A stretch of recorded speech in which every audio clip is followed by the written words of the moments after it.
La stabilisation correcte.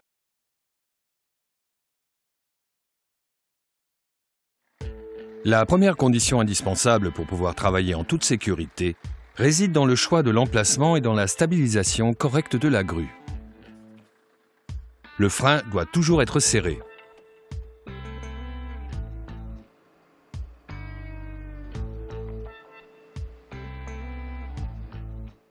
Dans la mesure du possible et pour des raisons de sécurité, on délimitera distinctement la zone d'action de la grue.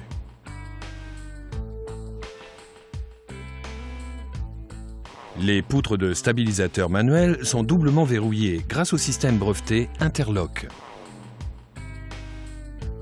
Pour l'ouvrir, tournez le levier de sécurité vers la droite jusqu'au repère et débloquez le verrou en tournant la poignée.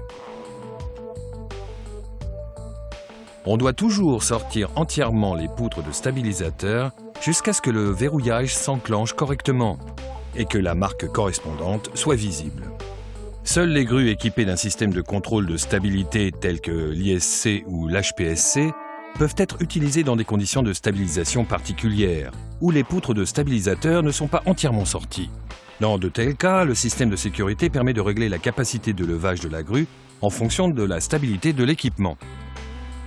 Si la grue est équipée de stabilisateurs hydrauliques, le principe reste le même. Les poutres de stabilisateur doivent impérativement être sorties de chaque côté sur toute leur largeur de stabilisation. Les stabilisateurs sont actionnés à partir des différents postes de commande qui sont situés soit sur la grue, soit sur le véhicule. Les stabilisateurs radiocommandés sont aussi disponibles en option.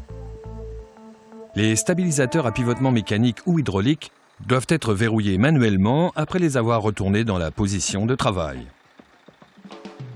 Les stabilisateurs additionnels du véhicule se manipulent exactement comme les stabilisateurs de la grue.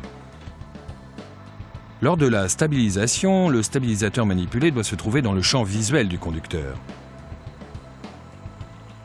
Dans le cas de stabilisateur radiocommandé, un bouton de confirmation de présence doit être activé avant de pouvoir sortir les stabilisateurs. La sortie des stabilisateurs est ainsi autorisée pendant 30 secondes. Le véhicule doit être nivelé conformément au manuel opérateur et les roues ne doivent pas être complètement décollées du sol. Les suspensions du véhicule doivent être portantes afin de conserver la fonction de freinage du véhicule. La stabilisation est correcte lorsque les poutres de stabilisateur sont serrées contre leur fourreau, quand les pneus sont en contact au sol et quand le camion repose bien sur les roues, frein à main serré.